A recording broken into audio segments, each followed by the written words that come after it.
Power on.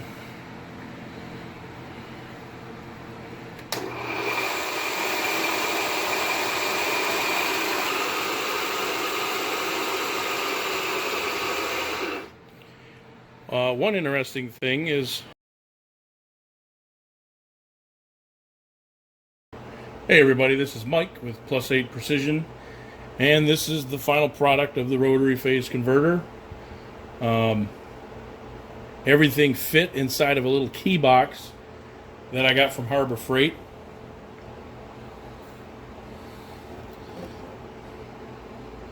That's what I picked up. That's what everything is mounted in.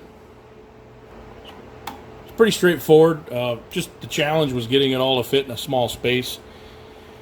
Even though it laid out easily, when you start adding all the connections and enough room to get the connections in and try to keep everything from touching one another, pulling on one another, it does kind of increase the challenge of the project a little bit. But I'll give you a rundown on what's in there. Here's one run capacitor. This is the L1 line. Second run capacitor. This is the L2 line. This is your start capacitor with a bleed down resistor. That came from the original static converter. Potential relay, again from the original static converter. Terminal block, back up in here. That has all the connections. And then this is our capacitor to balance out the amperages. And again, you can see some of the connections. Here is an indicator light, LED. That again is from the original static converter. The way I've packaged this is, let me zoom out a little bit here. To offer an explanation, the 240 line down here, and this is kind of the way the wire goes. Let's put this down for a second. This is the original 240 line here, coming from the main panel out here in the garage.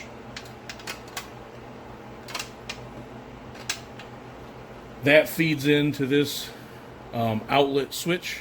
This is a switch that powers this up. Powers off at the moment. It comes in through here, goes through the capacitors, and then it feeds up into here. This is where the three-phase power starts. Goes over here to the idler motor. So we've got two legs coming in to feed this, and then a leg coming back, which ties back in for the ghost leg or the phantom leg. And then the three-phase power continues on this way, which is towards the mill and the surface grinder. I can power this up. Alright, so I'm going to turn the switch on.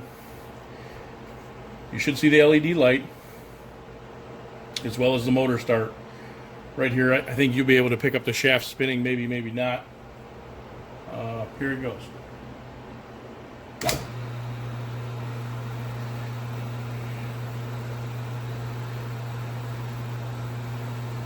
You can see the LED light is lit, indicating that there is power. The idler motor is going. I can turn the lathe on, and the lathe will get started. Let me reposition the camera, and you'll see what I'm talking about. Alright, so the idler is going, generating three-phase power.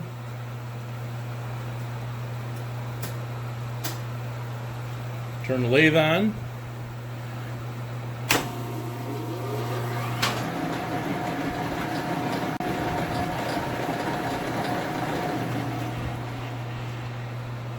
And I can show you the mill turning on as well. Alright, we'll pan over here to the mill. Turn the power on.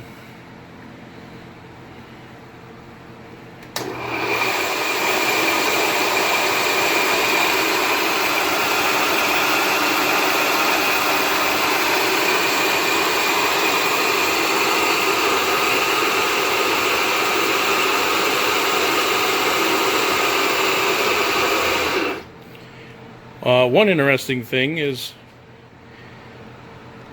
this phase converter has a 3 horsepower idler motor The mill here is 1.5 horsepower, and the lathe is a 1.5 horsepower.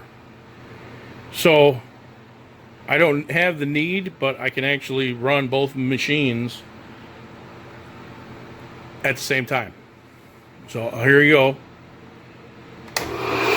Mill's on.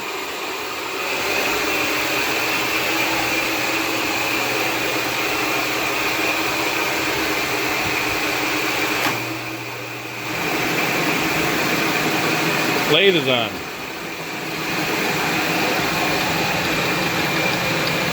Green light.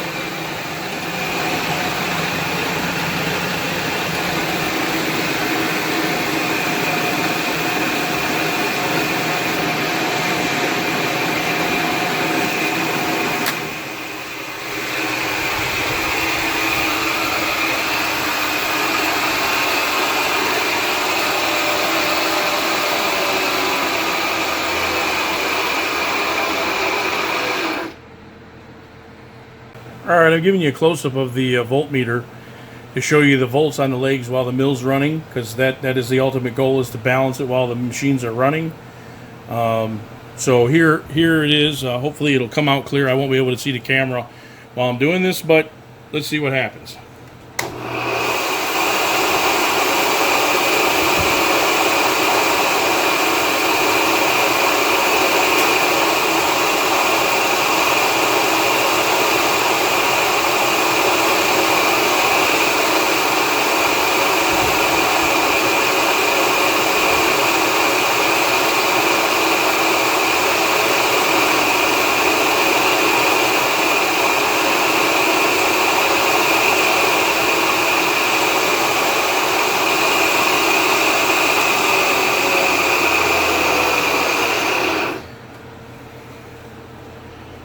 Hey, and always, this is Mike with +8 Precision. Thanks for watching. Thanks for subscribing.